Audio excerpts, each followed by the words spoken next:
You are listening to This is Oklahoma, hosted by Mike Hearn, telling stories of Oklahomans and those that have made it their home. What's up, guys? Welcome back to another episode of This is Oklahoma podcast. Mike Hearn here, your host, back with another episode. Excited to share this episode with you today, but before we do, I've got to thank our sponsors. First of all, the Oklahoma Hall of Fame. They've been a huge part of this podcast for the last few years. So the Oklahoma Hall of Fame have been sharing Oklahoma's story through its people since 1927. For more information on the Oklahoma Hall of Fame, go to www.oklahomahof.com. And for daily updates, go to oklahomahof on Instagram and give them a follow. Our other sponsor today is Chickasaw Nation. Now, the Chickasaw Nation have sponsored pretty much everything in Oklahoma. They're a huge supporter of Oklahoma, and it's an honor to have their name and their brand supporting this podcast. So a huge shout out to Governor Anatobi for supporting this podcast. It really means a lot. Our third sponsor is Diffie Ford Lincoln down in El Reno. Now, this one makes me so happy because these guys are great friends of mine, play a lot of golf together. I've bought my cars from them. Do most of my oil changes down there, have a cup of coffee, hang out down in El Reno. It's a good spot to go. And not only are they great friends, but they provide a great service. So for over 60 years, third generation family owned Oklahoma business down in El Reno. They're also in Bethany as well. So people in the Bethany area know the Diffies really well. But if you're looking for anything new, used, Ford, Lincoln, or whatever, I'm sure they could find anything you want. Check them out, diffieford.net, and then on Instagram at diffiefordlincoln. This episode is brought to you by the Doghouse OKC. Recently, I have been in need of some doggy daycare for my two pups, and the Doghouse have come in clutch. The team over there are incredible. They've taken care of my two golden doodles, and so it's been an honor to partner with them on the podcast and share the love. And the one thing that I do with the sponsors that I have is stuff that I use and recommend, like the Diffies with my car, Hall of Fame. They're awesome. Citizens Banks, where I bank. Chickasaw Nation, huge supporter of Oklahoma. And adding to that is the Doghouse. And so if you're in need of doggy daycare in the day or boarding overnight, they do grooming and other cool things too. But I've had a fantastic experience, and it's an honor and a privilege to share this with you too. So go to thedogHouseOKC.com and follow them on Instagram at thedogHouseOKC. And hopefully our pups will run into each other. What's up, guys? Welcome back to another episode of This is Oklahoma. Mike Hearn here, host, back with another episode. We are in cowgirl country today up in Stillwater to talk about OSU's Equestrian Center coaching, all the things. You guys have a great program here, very successful, as you can see behind us. A lot of trophies, national championships. But we're going to dive into Laura's story today. When people, first of all, thanks for having me. Yeah, thanks for having me. Lovely setup. Yeah. A lot of black and orange, which I'm a big fan of. As you can tell by the cables. Yeah, go Pokes. Sneaky little nod to Oklahoma State every time I go record somewhere. So most people catch on to it. I love it. So we'll get to like how you end up here. But growing up, what is your first introduction to a horse, a pony? Like, is it the typical I'm a girl, I want a horse kind of thing? Yeah. Like, and every dad's just like, it's gonna cost me so much money. Well, definitely grew up in a unique setting. I come from generations of the horse family. For as long as we can remember, my grandpa was a legendary horseman, often coined as the Renaissance man of the horse industry. He was the first for a lot of things, helping develop the National Reining Horse Association, making the Quarter Horse Association what it is today, and had his stake in the rodeo business too before rodeo was even rodeo, and so he's written a lot of books and has just been a legend for a long time. He passed away a couple years ago at the age of 100, and so I've always felt that I've had big shoes to fill. My uncle, of course, is a NRHA judge, horse trainer. My dad trained horses for a long time too, and so I was just naturally the fit for the next generation in the horses. So it just was always something that I loved. Yeah. Watching my parents train horses at an early age, and I was the one that was starstruck from it. I've got two older brothers. They weren't interested in the horses. They would help get horses ready and feed and things like that. But I was the one that was just in love with it all along. So it just was a natural fit for me. Yeah. I would have loved to have seen the look on your family's face if you were like, I don't think this horse thing's for me. They're just like, look at everything we do. Right. Well, I'm just going to go to pageants and do the other, whatever it is that, young girls want to do instead of riding horses. Right. It would have saved a lot of money if I would have done that.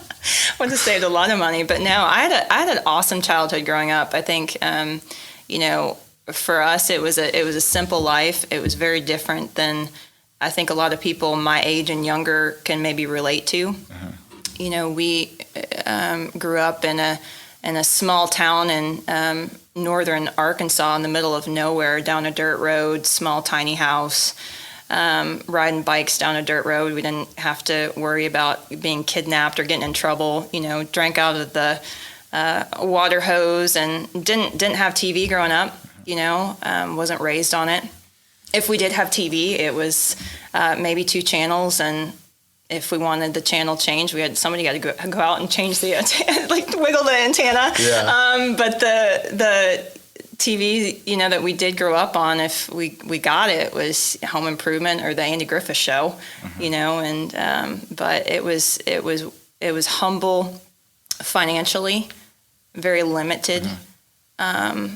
But so rich in happiness and joy, and watched my parents teach us the foundations of hard work. And if you wanted something, you had to make it, you had to get it yourself, and those are critical times. And I think our lives of development, I wouldn't change it for the world, And I remember my first show horse that I had, my dad went to a sale in Shawnee, Oklahoma, and he bought him as a yearling stud, brought him home. My mom wasn't too happy about that, but my dad had an eye for the young horses, and brought this horse home, bought him for $850, which is unheard of. Mm-hmm. I mean, back then, let alone today, you can't hardly buy a starting horse for, and be competitive for $50,000 now. Oh, wow. But that horse later on, I won a world championship title with him. And it was like, okay, you want to show a horse, you're going to have to learn how to develop this one from the ground up. And that was just what we did. It was, nothing was given. Everything was self-made to do it. Mm-hmm. And I wouldn't change it for the world, because it taught me a lot. Yeah, I mean, I don't have kids, but trying to raise a family, I see friends who raise kids in today's world, and for me, it's like that's a mega challenge, right? Compared to like how we grew up, right? Being outside, no phones, no TV, whatever it was, that was just like, go have fun, go get dirty, go break a bone, and then those values of there's no distractions, or distractions that we have were actually like good distractions. Right. I can't imagine now growing up that way, and it is.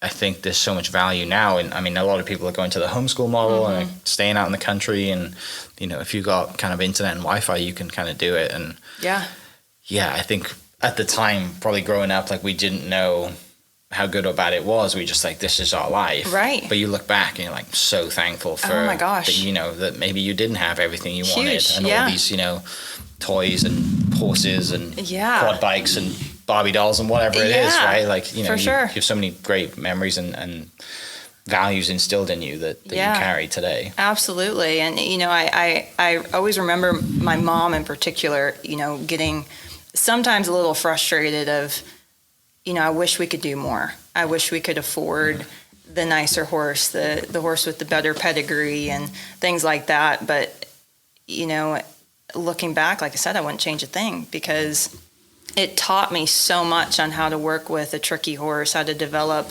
a young horse, and that hard work just meant so much more when you won something big. Mm-hmm. When you won something at a big horse show or a world championship title, it just was, the amount of emotions was just so heavy, because you knew what was put into it versus, my parents just bought me, this great horse. I was on it for a year and I won. It just means more. So I can relate to that 100%. Yeah, I'm a big fan of F1 racing, stuff like that. And being from the UK, like Lewis Hamilton is the greatest of all time, pretty much. And kind of similar story to him and other great athletes is that you grow up not with all the best gear, which forces you to adapt. And kind of one of the things that he used to do relating to kind of not having the equipment was he didn't have money for new tires on his go-kart. So like he wouldn't change his tires. He'd just race until they couldn't basically put any air in them anymore.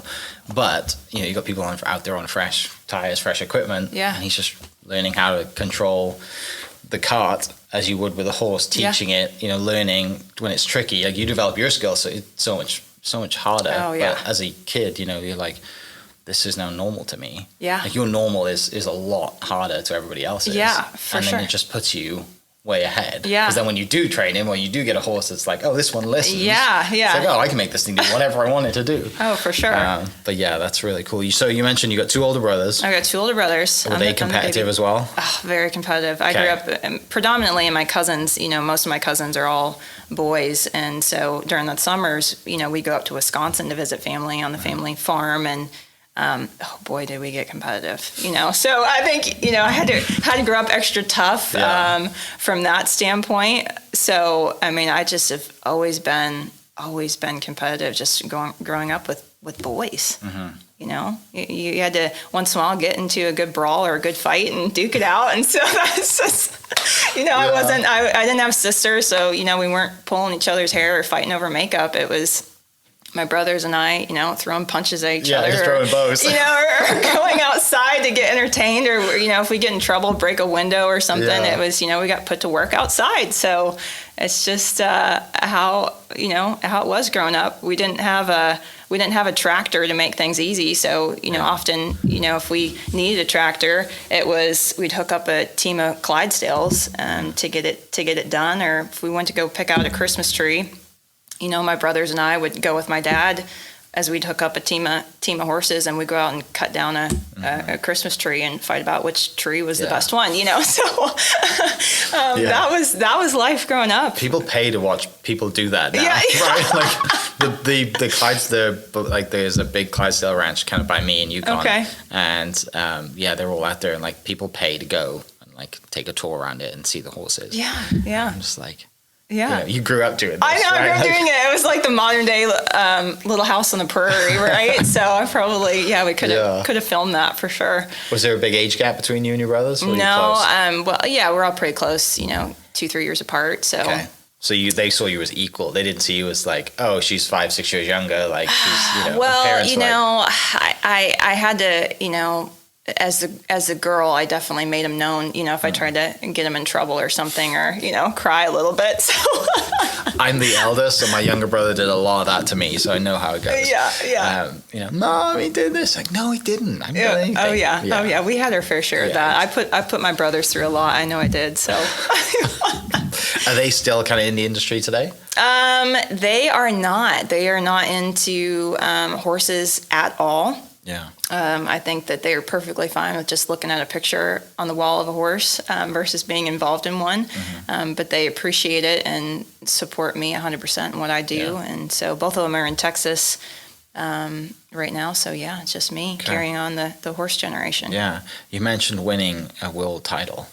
How old were you when you won the world title? And talk me through it, because that's kind of a big deal. Like in any sport or anything, like a world title it's pretty impressive. Yeah. Well, so the horse that my dad bought, at the sale as a yearling, they helped me get my start as far as training that horse and teaching me all the ins and outs of it.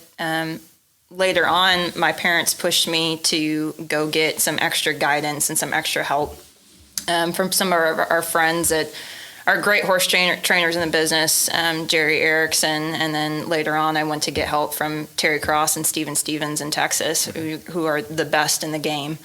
They helped me develop this horse and reach my goals, and went to horse shows with me. And a lot of the horse shows that I would go to, I actually didn't have my horse full-time in training like a lot of people do now. My mom and I would haul to shows, and I'd go get lessons and go get help and then bring my horse back home, which is not normal for a lot of people now in this industry.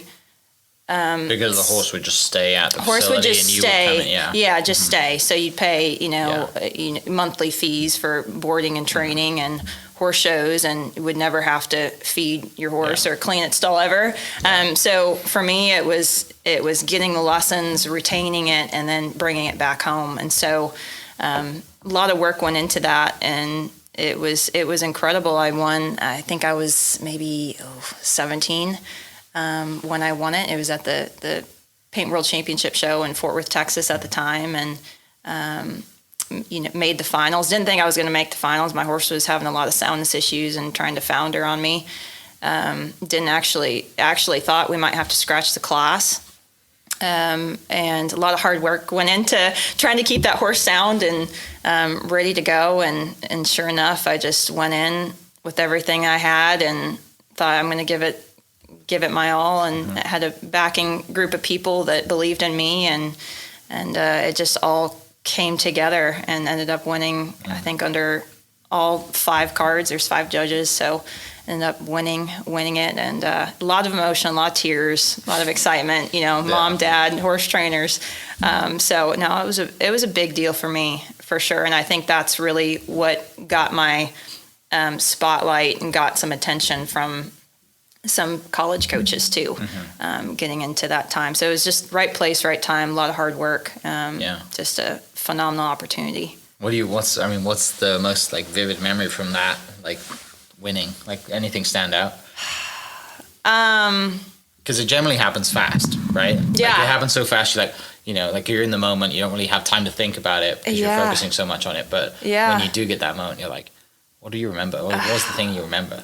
I remember going in. I don't remember much about my actual pattern at all. I remember the before and after, and the before, me staying there, bright lights, walking in, and just thinking, trust the process, believe it, trust the process, and your heart's beating a million miles an hour, and you're trying to breathe, calm it down, and just focus, and then lights out. That's all I remember. Going through it, and then afterwards.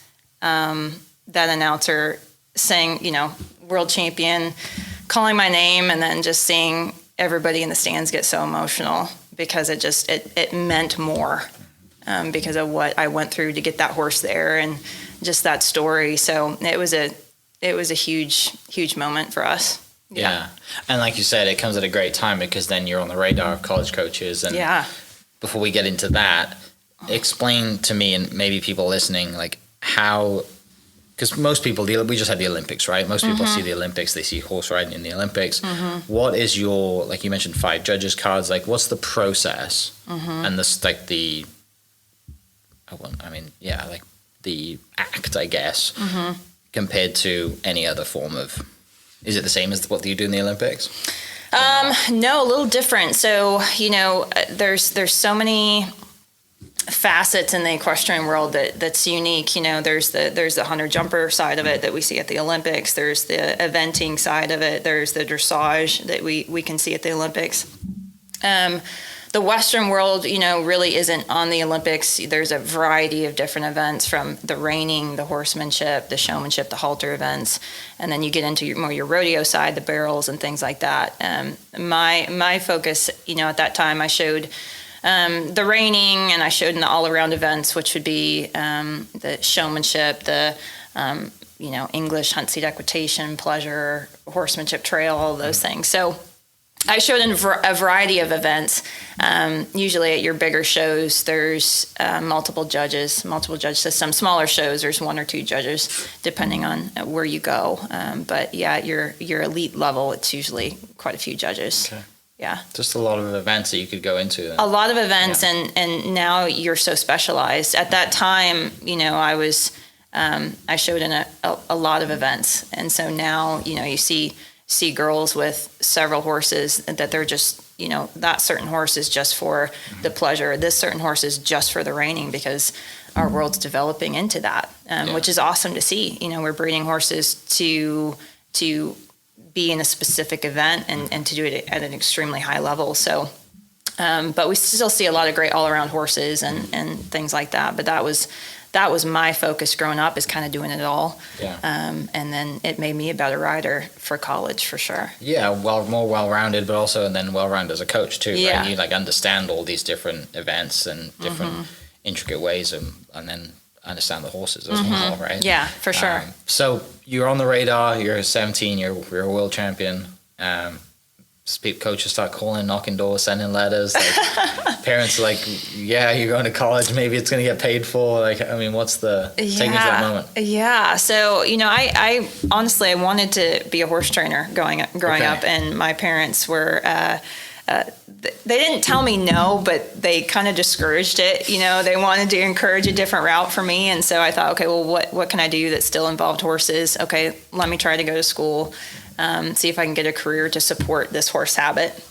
And so addiction for sure. I've got a problem, us horse people aren't right. But, I started looking at different schools, and I was still, in many ways an underdog, because there was a lot more girls out there that maybe had the nicer horses and the bigger name and the bigger politics. And so for me, I was still an underdog. I got enough attention and my name out there enough to get me to the place that I wanted to go. But it still, I didn't have a surplus of schools. I had a few schools looking at me, but not everybody. At the time, I really wanted to go to Texas A&M. It was 3 hours from home, from Weatherford, Texas. And so, I knew the coach. The program at the time was winning championships left and right. I had the degree path that I wanted. So it just was a great fit for me. And I was blessed to get a scholarship there at Texas A&M. And so that was the right fit. What was the degree? Ag economics. Okay. was the path, for sure. And then I went to grad school from there. Got into more of the international agriculture route and did a lot of study abroads, and went to South Africa and all these cool places. But that was my degree, and rode for 4 years, and then stayed to volunteer coach for a year as I was in grad school, and just absolutely loved the coaching side of it. We were able to win, when I was riding, 2 national championships at Texas A&M. Conference championship, and then that 5th year volunteer coaching, I loved it. I thought, this is really what I want to do. But coaching positions are so far and few between in our world. And so, I thought, okay, well, I need to have something to fall back on. But if I could have my dream job, it would be coaching. Yeah. And at that time, University of Georgia had a position opened up, and I thought, no way. There's, no way but they pick me, but I'm going to try. I'm going to go for it. And sure enough, I was hired on before I even graduated. And so graduated, and then the next day flew out to University of Georgia to coach. What is it about when you get done with college, you have a great college career, like I said, multiple national titles, conference titles, and you're like, I'm going to, volunteer to coach while you do grad school because you want to stay around it. I would have done the same thing too in the golf world. Well, coaching's different. Coaching's like it's not easy. No. It's a lot of patience. You've really got to have that perspective of the person you're coaching to really be good at it. Yeah, and clearly that's a skill you have. But you mentioned you wanted to do that before you even, your parents kind of had to convince you to go to college versus jumping into the coaching. So why coaching? I loved it. I love the teaching side of it. And it sounds so strange, but it kind of runs in the family in a lot of ways. I watched my grandpa give clinics when I was growing up, and he would literally teach in such a powerful way. He'd have people crying emotionally. I don't think I do that. Not to that level. Yeah. Maybe I make them cry in other ways. But, there's just such a skill there and such a passion. And then I watch my parents, my dad and my uncle are just so good at teaching and reading people. And it just seemed something that felt so natural, but a skill that you could always keep developing. And it fascinated me because even though you're teaching people to read horses and feel out a horse and build their toolbox on what to do, you're really in the people business. You're really teaching people. So it just merged two things that really that is a passion for me. And when I had the shot to help volunteer coach and we had some success, I was like, I really like this. This is all I know, but this is all I want to do. So. And when you go to be a volunteer coach, you're coaching probably some of the people you've ridden on a team with too, right? Because you additionally, I've just graduated, but the girls are still there. Yeah, for sure. So you've got to ride that kind of line of hey, I know we're friends and teammates, but I'm your coach. Yeah, I'm your coach. Yeah, it's difficult. No, for sure. No, you've got that line there, and it's so tough, but I think that I had enough respect from them to be able to ease into that role fairly well, but still have a line. I know peers of mine that have been a legitimate coach and have gotten that role at a school that they graduated from, and I that's a hard thing to do. I wouldn't wish that on anybody because it's like you need to go into a different program, at another university, because that respect thing can be really tough when you're young and you're only a year or two older than them. So yeah, it's rare, wasn't it? And was it a couple of years ago, a few years ago, that was at North Carolina, the hockey. Yes. She ended up taking them to a national title. Yeah. Which is that's rare and that's insane. But it is amazing. Yes. But yeah, it's definitely rare to have those stories. Yeah. So you get the Georgia job. Where were you when they called you to tell you had the job? Oh, it's so funny you asked that because I do know exactly where I was. I was driving outside of College Station, and I, of course, had a phone interview. They flew me out to interview in person, and I gave it my best shot. And I was waiting. I was back in College Station. I was driving, and I got the phone call from the head coach, Magon, and I pulled over on the side of a highway, it was a terrible spot for me to pull over, but I was shaking. I was so nervous. I was sweating. And I picked up the phone, and I, of course, had my notepad by me too. And so I could, write some facts down she was telling me, but she's like, we'd like to hire you for the position. And oh my gosh, I was just starstruck. I didn't know what to say because I thought, man, this is literally my dream job. Not only that, but an extremely competitive school. I mean, Georgia's won tons of championships. And then I was going into coach 2 disciplines, so the reining and the horsemanship. And so to take on that whole Western side, I was just like, man, this is incredible. I haven't even walked the stage yet, and I've got a job. So that was also pretty cool. Yeah.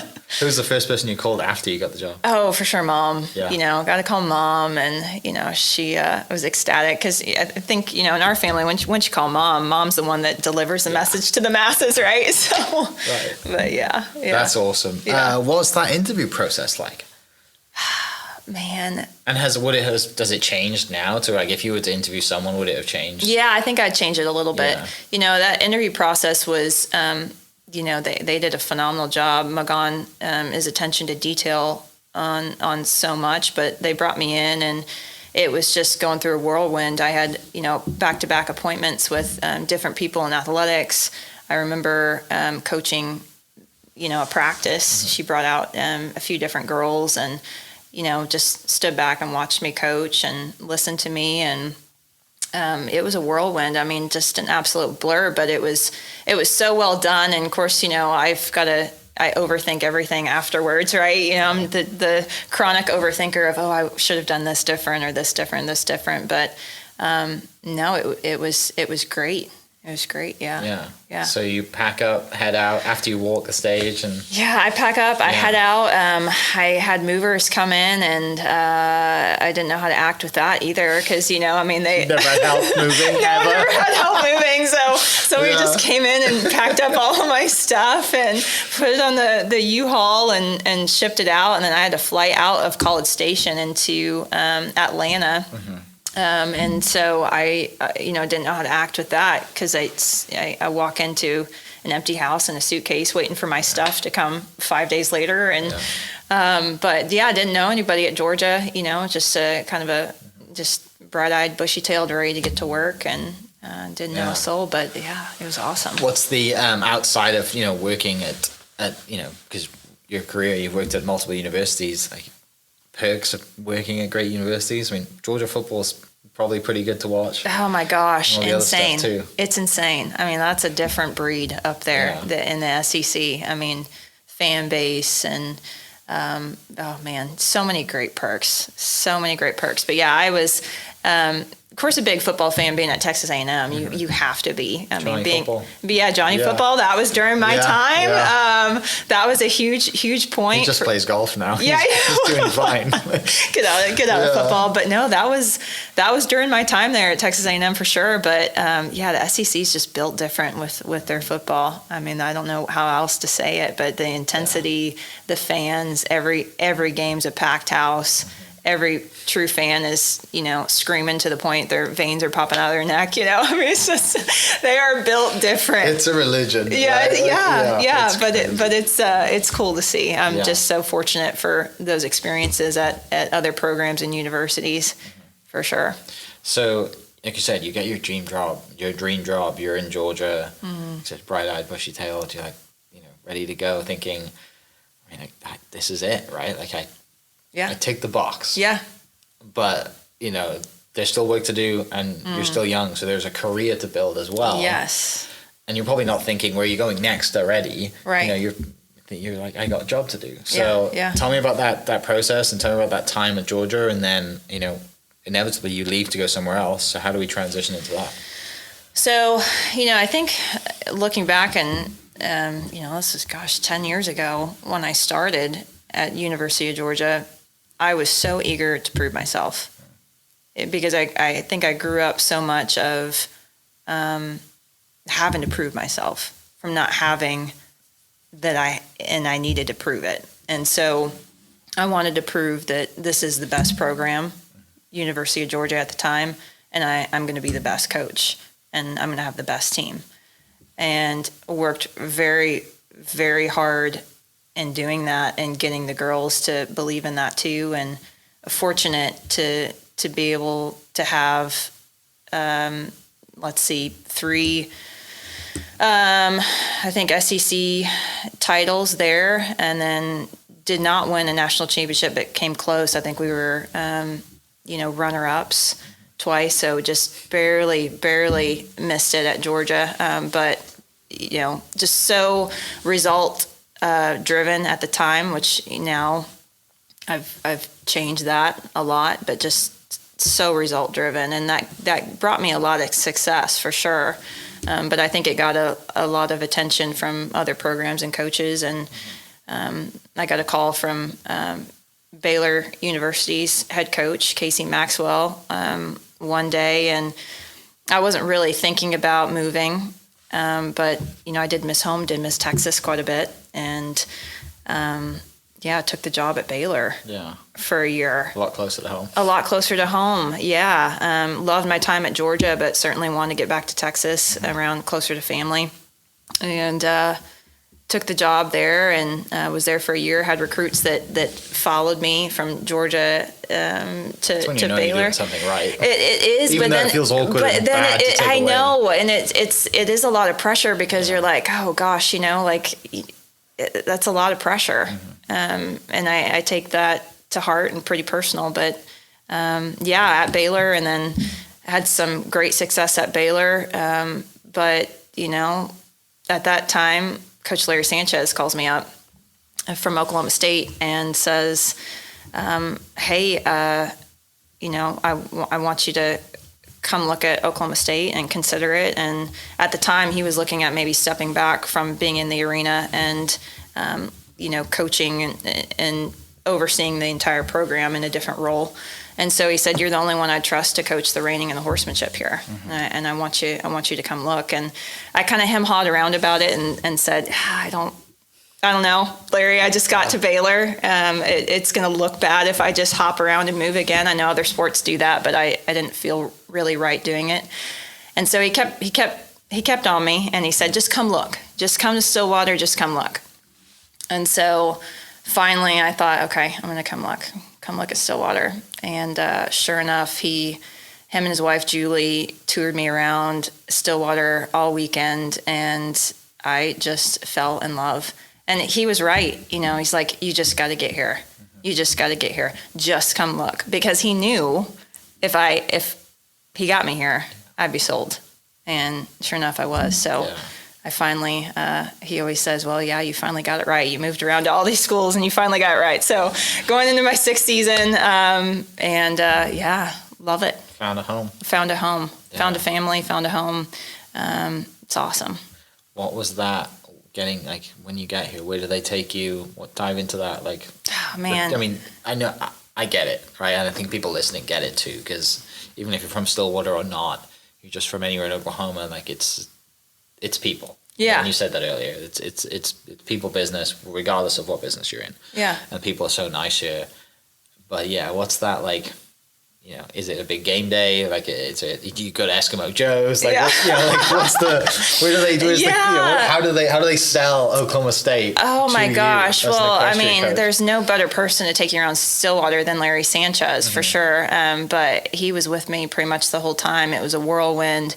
We went to Eskimo Joe's. We went to Hideaway. We went to Ranchers Club. You know, all the big staples. It was during the summer, so it was quiet. And to be honest with you, I wanted my visit to be quiet because I didn't want it to get out. You know, I was still coaching at Baylor, and you know, how do you hide that? Without it getting out? I'm like, oh my gosh, taking a weekend away. Yeah, but no, they showed me around. They drove me around to the neighborhoods. They took me all around campus. You know, took me inside of athletics, and it was like, gosh, everywhere we would go, somebody would come up to Larry and shake his hand, and you know, all the different coaches, track coaches, you know, John Smith I met, you know, Chad Weiberg I met. It was just, you know, everywhere we'd go, we'd meet people, and these people would take the time out of their busy schedule to say, oh, Laura, yeah, I've heard a lot of great things about you, and da-da-da. And you could just tell that there was an energy and a family feel about people who live and work at Oklahoma State. Mm-hmm. It was different. It was just not a business routine.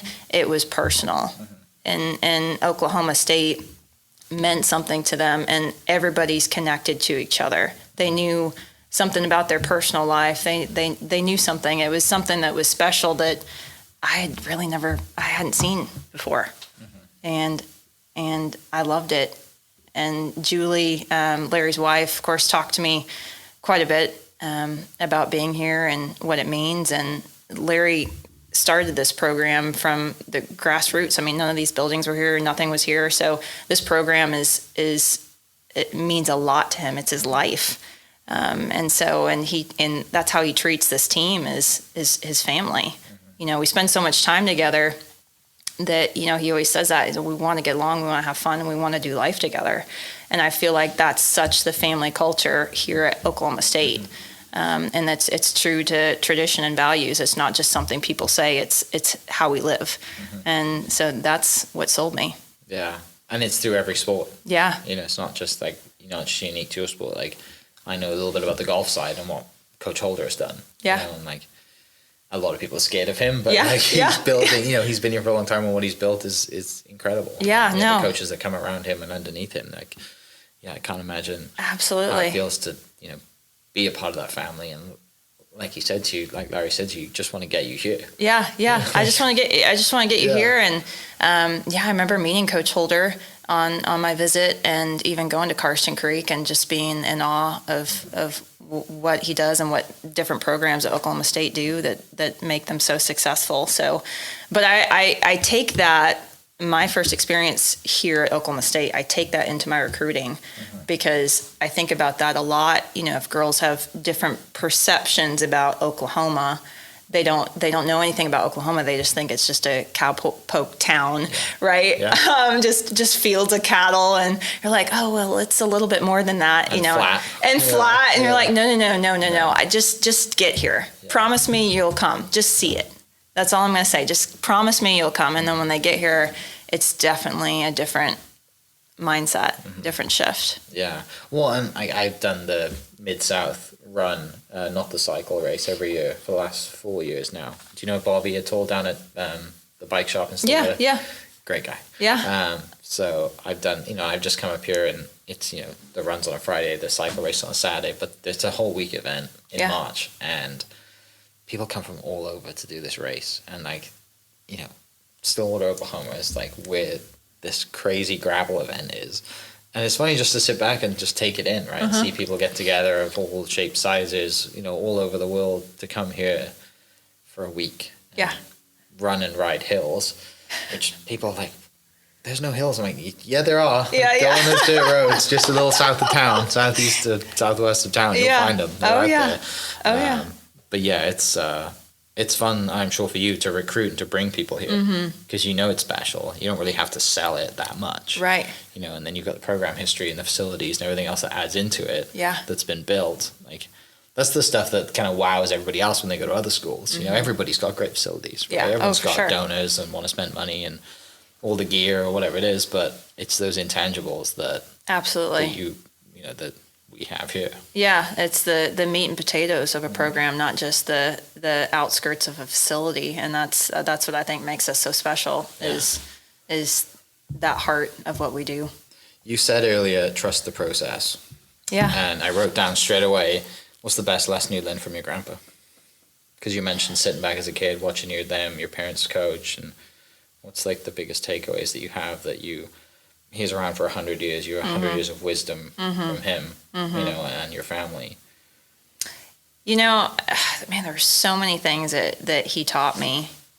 And at the time when you're around a legend like that, people are saying, "Oh my gosh, you're around this legend." It's like you don't really know how to process that because you feel pressure as a kid. Oh yeah. Yeah. But I don't think it was pressure that my parents meant to put on me, and I don't think they. I think it was more the outside. I think it was more pressure. Honestly, I put on myself to fill shoes that I didn't think I could ever fill, because here's this man that's done so much for the horse world and industry. How could I ever come close to that? And I still struggle with that quite a bit. But I think the biggest lesson that I take away from him is to always be a student of the horse. Always be a student of the game. You can never know enough, and you can always evolve. And the second that you sit stagnant and think you know it all, you need to quit. And I think, till he was 100, he was still mentoring big time horse trainers out there and teaching and telling stories, and he was still so big on learning. I think he was one of the biggest innovators that I've ever known, because he was always trying to look at things differently and change and evolve. And 100-year-old man, who does that, right? Like, who's willing to change and adapt? And he was so good at that and so creative. And of course, my uncle and my dad are super creative too. So I think it just it kind of runs in the family a little bit. But yeah, I'm just blessed to be able to have that perspective of you can always learn something, you can always grow. And I feel that way with coaching. I feel like, during the off seasons, I need to go grow myself. I need to go learn from people that are more experienced than me and frankly better than me. And so I'll go home and ride with some of my mentors and people that I think are phenomenal coaches and horse trainers, because it helps me fill my cup and be a better coach here, for sure. Yeah, like there's, and it's no secret that you're also like a psychologist too, because the horse is super smart, right, and can be stubborn probably, but you're not just dealing with the people, you're dealing with the horse too. And all of that, like this. Yeah, it's a combo. It's hard enough dealing with your own mind. I know, right? No, it's definitely, you're a sports psychologist, but you got to be able to read horses and be a good horseman. And there's so many, horse trainers out there that are excellent horse trainers, but they're terrible coaches. Yeah, they can't communicate. They're terrible. Or you get people out there in the horse world that are excellent coaches, but they can't ride or train a horse to save their life. So to be able to have all the elements and put them together, I think is pretty cool. But no matter what you're good at or bad at, you can always keep growing and developing, And But it is something that's special and unique in our sport, because these girls, you're teaching them to ride a 1,200 pound, 1,500 pound live animal with its own thoughts and emotions, and trying to figure it out. Do you ride daily? I try to ride quite a bit. Sometimes I just don't have time. That's right. But I do ride quite a bit. I need to keep riding more, but oftentimes I'll get on a tricky one, or one that needs a little bit of work or some time to progress, or if some of the girls are having some issues on a horse, I'll say, I'm going to ride that thing for a few days and try to figure it out what they're feeling. Because sometimes you can see stuff from the ground and coach them from the ground, but maybe something's not going through, or maybe you're not seeing what they're feeling and telling you. I just need to get on and feel it and figure it out. So that's the beauty about being able to coach the in the sport that you coach, right? Like, my golf coach can stand there and hit a golf shot for me, and I can watch him from every angle. Yeah. But he can't step inside my body and hit it for me. Whereas you can step on the horse and be like, oh, now I understand it. I feel it. Yeah, I get it. Which is really unique. I get it. Yeah, no, for sure. And I think it's so funny because my uncle Jody Brainard, we actually brought him in to coach the reining with me, and so we were traditionally at 3 coaches. NCAA opened up the coaching pool for our sport, so we can now have 5 coaches in. So my uncle was the phenomenal reining trainer and coach actually in Mulhall, Oklahoma, and so he's kind of stepping back from the training, and so I brought him in and thought, help me coach the reining. He's got so much more experience than me, and a lifetime of it.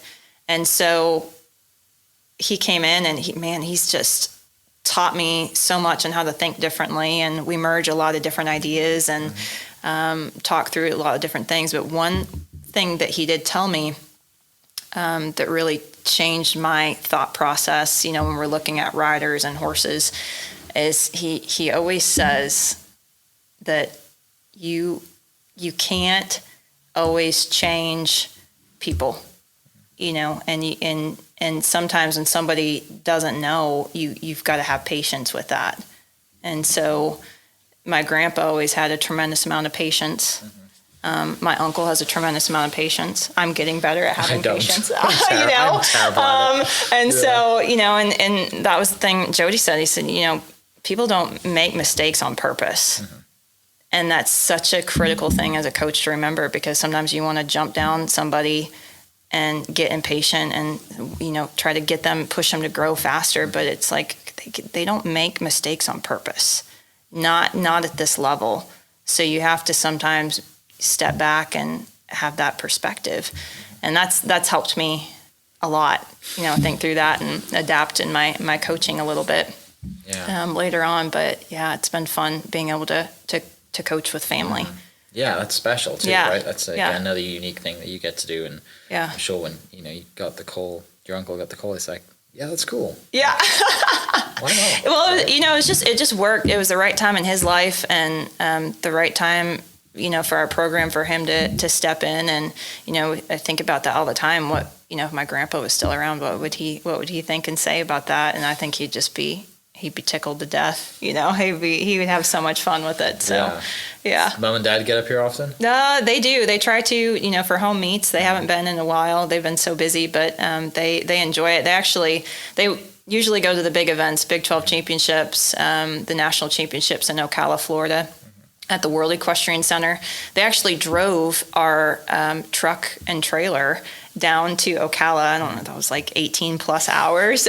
So they were the ones that drove all the equipment. We ship out our horses on big semi trucks. And so somebody's got to drive the tack and the saddles and all the things to Ocala. So they volunteered to do it. So they're huge supporters. Nice. They're big supporters. Yeah. Yeah. That's really cool to have family involved. Yeah. And I'm sure for them too, it's super special to have, their daughter be not only successful, but doing something that you love to do, right? That's the one thing I see in friends and from doing this podcast is there's definitely, a similar feeling around people who've just found a job in their passion. There's things that people are good at. Sometimes it's not their passion. They're just naturally good at it. But when you're good at your passion and it doesn't feel like work and you can just show up here or stay late here and sometimes have to shovel crap or whatever it is you have to do. Like, Yeah. it doesn't, it's part of it, isn't it? Yeah. And it's what makes you tick and what gives you life. And what you Yeah. said earlier as well, like you found a place to do life together with these people. Yeah. And these young girls and this whole team. That's special. And I hope that, the one thing that people, when we do this podcast is like people, when we're so busy, we don't get a chance to sit around and rethink or think about or verbalize the stuff that we've done. Right. And you asked me earlier, you're like, why me? Like, well, the last kind of 40 minutes you talked about being a world champion. You've had multiple national championships as a coach and competing yourself. So you justified that one. But talking about this place specifically, you said, kind of built from the ground up. You have a great donor base, incredible facility, great horses. Talk a little bit about kind of the team size, what the season looks like, and then just kind of educate people listening on what it looks like to be a collegiate athlete, in an equestrian team. For sure. So we're a team of 50 girls. We've got about 65 horses here. We have 4 events. So the 4 events being the jumping, the flat, which is like a low-level dressage, the reining, and the horsemanship. So 2 English events, 2 Western events. We recruit all over the country. Our girls come from all over. And for people who don't know the difference, English saddle, Western saddle. Yes, Western saddle, right. Okay. And so we recruit the best of the best at all the major events. And so, our season is an absolute marathon, not a sprint. It goes from all through both semesters. So we start in August, so we go through right before Thanksgiving, and shut it off, and then restart in January, and then go through nationals in April. So it is absolutely a marathon. We are our kind of claim to fame. So we're head-to-head competition. So, when teams come here in regular season, they're riding our horses, our stock. When we go somewhere, we're riding their stock. So there's obviously a home advantage of certainly your environment and knowing your horses. But it can also be a fun challenge too, to try to outride somebody on the horses that they're supposed to know, and it can be tricky too, because those horses can throw a lot of different stuff at you, and it comes down to feel and communication and connection and being able to read a horse. And obviously the mental toughness side of it too is really important as an athlete, as a rider. So, that sports psychology we work through quite a bit, not just the horse training and showmanship that we do, but our girls work out. They do all the things. We teach them to eat right. They've got access to phenomenal things here: nutritionists, sports psychologists, phenomenal group of doctors, and so they've got the best of the best to be successful. But 100%, we could not do what we do without the facility from our donors. Horses that come in are all donated as well. And I think that, that's another huge aspect to our success, is being able to maintain those horses.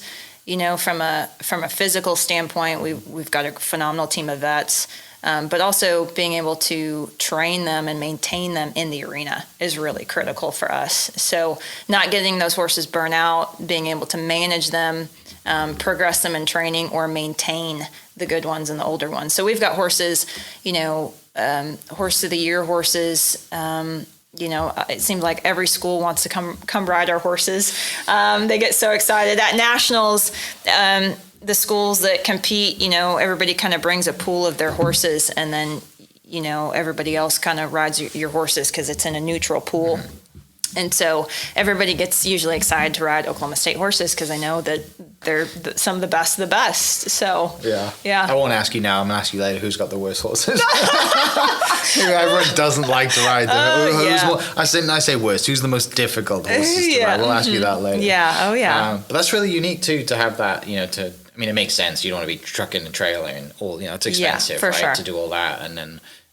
The more you truck and trail and travel, there's more chance for the horses to get hurt and all the other stuff. It's, and people don't think 65 horses, that's a giant operation. That's a giant operation. You don't think operation. of the team behind the actual girls and the team. Yeah, 100%. It's, like you mentioned, vets and all the other stuff. It's a lot. Yeah. It's a lot, but it's fun. We, like I said, we do head-to-head competition. So, it'd be like when we get the draw out that morning, it'd be like you versus me, and we're both riding, Bueno, for example. And, if you're riding him first, you get 4 minutes to warm up on a horse you probably haven't ridden, you don't know. And you go in, you show to a judge through a pretty complex pattern, come out with a score, basically pass the reins off to me. I get 4 minutes to warm that horse up and try to go in and go show, and whoever comes out with the highest score wins the point for their team. Yeah. So we've got 20 of those spots, so 5 starters per event. So that's definitely, it comes with its own complexities on a big team. In a judge sport. But no, we have a lot of fun with it. It's challenging, it's frustrating, it's awesome. It's all those things. Yeah, I mean, you're lights on, and 4 minutes is not a long time. No. You're kind of lights on, under the gun, crash the situation, especially if you're going second and your opponent goes out there and crushes it. You're like, I have to perform now, and you know what you have to perform to. Yeah. Which is, you're building, and you could talk about athletes that they might only do this for this 4 years that they're here, right? But going out into the real world, being able to perform under pressure like that, and you're developing great human beings as well. Like, that's the byproduct, after this. Yeah. That's the great part about being a coach and talking. It's not just about now. It's like you're kind of life coaching them. Absolutely. And I'm sure there's people that you still stay in contact with that you've coached for years that absolutely you have this bond and this connection from being, in competitive sports, but going through life after college. Yeah. Sadly, we all can't make a career out of what we, our passion or what we do. It's a lot of people probably don't think of that, especially some of the fandom. Maybe it's not the fans here, but the fans in other sports too. You're like, it's life or death. Well, no, it's not. Yeah. Like, these kids have got a life to live after. Absolutely. They're 18 to 22 years old. Absolutely. I was listening to a little podcast, a spiel on what Gonzaga basketball team did, and their motto was "Water the bamboo," and it was such a cool thought process. And I even take it into what we do here. It's if you take a bamboo seed and you plant it, you won't see any results for 4 years or after, and you water it and you water it and you water it, and you don't see anything. But what's happening underneath is there's a really complex root system that's taking hold and developing. And once 4 years comes around, you see that sprout. It's the bamboo tree is the fastest growing tree in the world. It grows up to 2 feet per day because it's got a root system that can support it. And that's what I feel like we do here is, the life after here is what's important, and we're helping them develop that and create that root system. So I thought it was pretty cool. But you're exactly right when it comes to winning championships. I feel like winning championships is what we do here at Oklahoma State, and we're going to keep doing. But it's a result of the process. It's a result of the culture. It's a result of character development. And for me, that's the most important thing in the world over getting a ring or getting a trophy. I mean, these are awesome. We're going to keep doing it, but it's so much more, and that fills my cup. Yeah. Yeah, they're shiny, they're great, they're good to look at, and it builds a great trophy wall, but it's the people that these represent. Yes, right? 100%. And you see the stories and, the good and the bad, the things that everyone's gone through. Yeah. And also, the horses, too, right? Like, the lifetime, that, that's the tough part, right? Yeah. That's the heartbreaking part sometimes, is, generally as human beings, we outlive horses. Yeah. So, for sure. There's a lot of that, too, and going through that, I mean, the love that you have for the horses that you get in here is again unique. I don't love my golf clubs as much as you probably love some of the horses. I don't name my golf clubs as much as right. you don't give. Some of them I do maybe, but they generally get treated pretty badly. But it's a super unique position to be in, and clearly this is something that you just it's not work for you. You absolutely love doing this. Yeah, and it's not about winning. Yes, it is about winning, and that's the ultimate goal, but it's far greater than that. Absolutely. Which is really cool. Absolutely. Finishing up, do we have any response from Martha Stewart and Snoop yet? What day are we on right now? I have lost track on what day we are, but Man, we got to How get did him that here. start, We too? got to get him here. So we've got 2 girls on the team, Lauren Pershly and Peyton Baxter, and they're 2 seniors on the horsemanship side. And they are witty, they're funny, they're creative, and I think that there was so much momentum at the Olympics seeing Snoop get dressed up and make the statement that equestrian is his favorite sport. And then of course the commentary from Martha Stewart and Snoop is just epic, right? When they're watching, when they're watching equestrian events. So these girls just thought, let's see what happens, and they kind of started doing it. I think just kind of for kicks and giggles on socials, it just blew up. Off the charts. I mean, and when I first saw it, I just kind of giggled and rolled my eyes like, yeah, right. This is gonna last a week. Yeah, tops. last a week. No, it's huge. I mean, we've been on the news several times. Yeah. We've had reporters come out left and right. Their phones are blowing up. Different things. They're getting interviews. They're getting asked to do different things. They had Gundy do it in front of the field. It was like, okay, now this is really taking off. Dr. Shrum sat down with you. Dr. the Shrum, girls, right? I know. In her, fully head to toe in the she's gear awesome. too. Yeah, she came out. She even rode, and she dressed up. She's phenomenal. But it blew up out of control. What they were on right now. I can't find it. But it's fun. I know that there's been conversations. I believe our Big 12 commissioner actually got involved and may have made a phone call. And to my knowledge, it's not a no. Yeah. It's he's really busy on tour, and we're gonna have to figure out how to sneak him here for a pit stop. Yeah. So I think that it's gonna happen.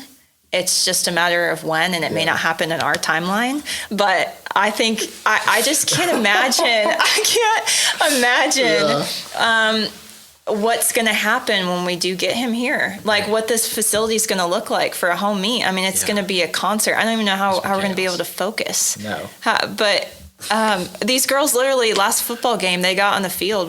We were blessed to be recognized on the field for a Big 12 championship. Yeah.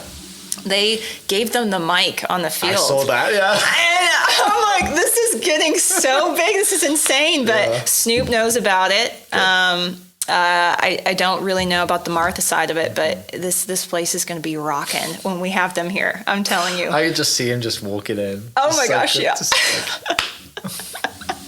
I love it. Here for it. Can't wait. For all of it. It has to happen. I know. It's looking back that, someone asks you in 30 years, what's the greatest day of your coaching career? And you're like, bringing Snoop to Oklahoma State. Right. It's amazing. But I tell you what, the amount of fans that this has reached out to that know nothing about horses and have brought that attention to Oklahoma State and our sport of equestrian has been phenomenal. So, even if we didn't get him here, it's been so fun to draw that attention in. But we're going to get him here. Yeah. Yeah. And just 2 seniors that just want a bit of banter. And why not? What's the worst can happen? Right? Like now we're on the field yelling at, everybody in Boone Pickens. That's right. Convince Snoop to come here. That's right. We're going to get it done. Rome wasn't built in a day, but we're going to get this done. So. Trust the process. Trust the process. Let's talk about finishing up. We've talked about, horse riding and coaching for a long time now. Do you do anything else outside for fun? Like if you're just gonna get away, like what does Laura want to do when she just wants to stay, zone out for a little bit? Yeah. Well, my outlet for sure is outdoors. I'm a huge outdoors girl. So I can't even remember the last time I turned on my TV, and maybe that's part of my upbringing. We just didn't grow up on it, but I love to hunt and fish, and I've got all of that where I live on the outskirts of Stillwater. And that's what I love to do. I mean, that's my outlet, my passion. And I think that in some ways, in different crowds, I'm known as the outdoor girl over being a coach sometimes. Yeah. But no, I love it. I've been able to travel quite a bit doing those things. And of course, all over Oklahoma. Oklahoma is a phenomenal feed for those things. And so, yeah, I love it. No special pets? Oh, yeah. I mean, I've got my dog Sadie. What dog you got? Well, she's half golden retriever, half Australian Shepherd. Oh. And so It's a lot of hair. yeah, it's a lot of hair, and she's obsessed with fishing. I've created a monster. Like, she will literally get me up from, if I'm sitting down, and she'll start whining, and she'll lead me over to my fishing poles and my tackle. That's awesome. Yeah, and she just goes crazy for it. So I've created a monster, but she's my special girl for What's sure. her name? Sadie. Sadie? Yeah. Okay. Yeah. Any reason that she's called Sadie? No, I mean, I've got a lot of nicknames for her, for sure. Call her Bugs, Sadie Bugs, and she used to eat bugs as a puppy. But I actually got her when I was at University of Georgia coaching. I picked her up as a pup first day, took her right out to practice. So she's been around horses, her whole life. But that's my child. That is my child for sure. Yeah. I got 2 dogs. They're my kids for sure. Yeah. Yeah. The love I have for my 2 dogs is questionable versus the love I have for other things. Yeah. You're like, why do you love your dogs so much? I can't explain it. I know. They're just the best. All right, Luke, 2 questions to finish. What's your prized possession? House is burning. What are you grabbing other than the dog? My prized possession.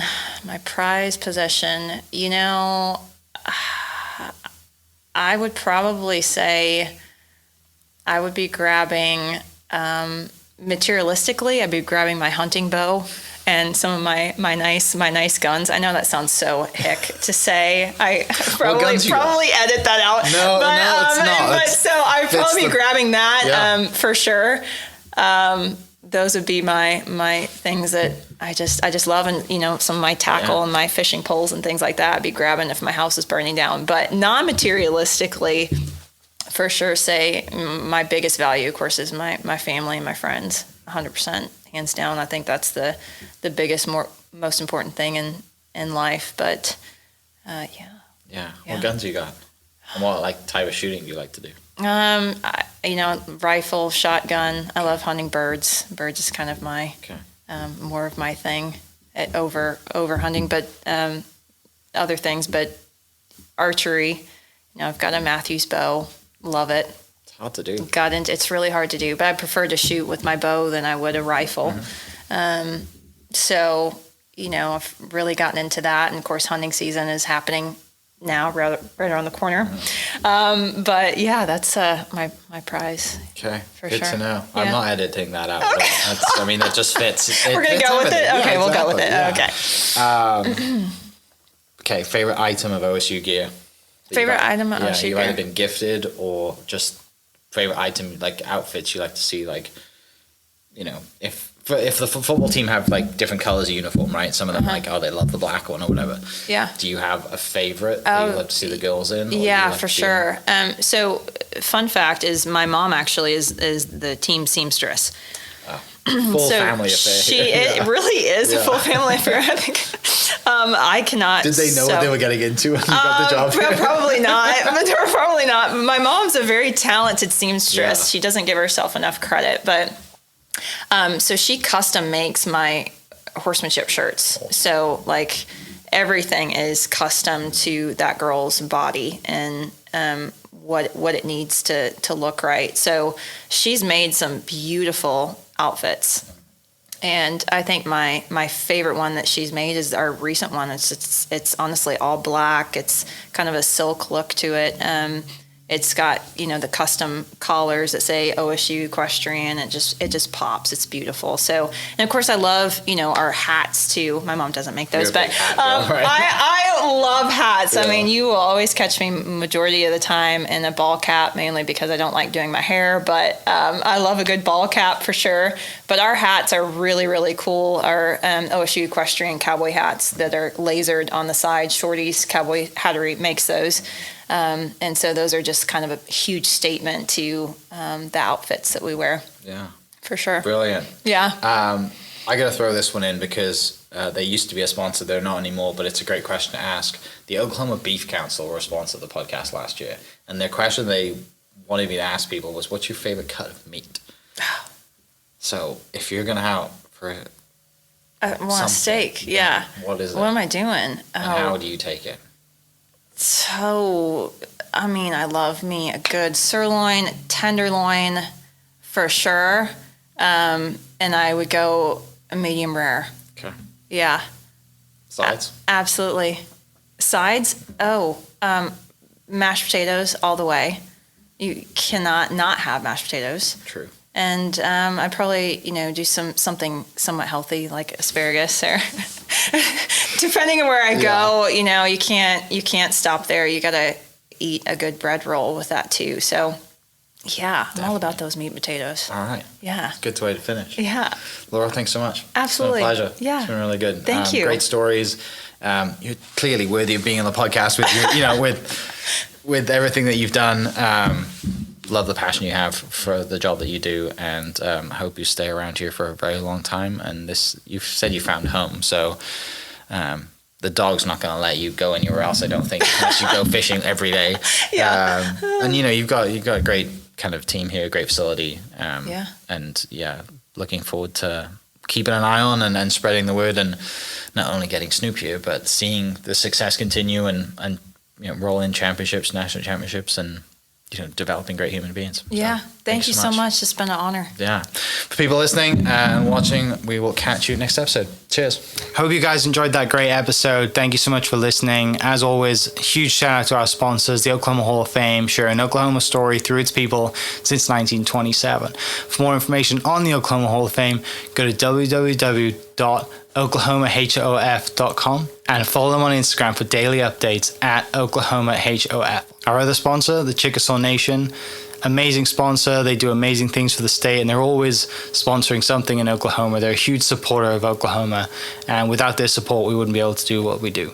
And our third sponsor is Diffie Ford Lincoln down in El Reno. Now, this one makes me so happy because these guys are great friends of mine, play a lot of golf together. I've bought my cars from them, do most of my oil changes down there, have a cup of coffee, hang out down in El Reno. It's a good spot to go. And not only are they great friends, but they provide a great service. So for over 60 years, third generation family owned Oklahoma business down in El Reno. They're also in Bethany as well. So people in the Bethany area know the Diffies really well. But if you're looking for anything new, used, Ford, Lincoln, or whatever, I'm sure they could find anything you want. Check them out, diffieford.net, and then on Instagram at diffiefordlincoln. This episode is brought to you by the Doghouse OKC. Recently, I have been in need of some doggy daycare for my 2 pups, and the Doghouse have come in clutch. The team over there are incredible. They've taken care of my 2 golden doodles, and so it's been an honor to partner with them on the podcast and share the love. And the one thing that I do with the sponsors that I have is stuff that I use and recommend, like the Diffies with my car, Hall of Fame. They're awesome. Citizens Banks, where I bank. Chickasaw Nation, huge supporter of Oklahoma. And adding to that is the Doghouse. And so if you're in need of doggy daycare in the day or boarding overnight, they do grooming and other cool things too. But I've had a fantastic experience, and it's an honor and a privilege to share this with you too. So go to thedogHouseOKC.com and follow them on Instagram at thedogHouseOKC. And hopefully our pups will run into each other. Thank you for listening. We are inspired by those around us and hope that you are too. Make sure you subscribe to this podcast on your favorite podcast platform and leave us a review so we can keep telling your stories. For more great Oklahoma content, follow This Is Oklahoma on Facebook and Instagram.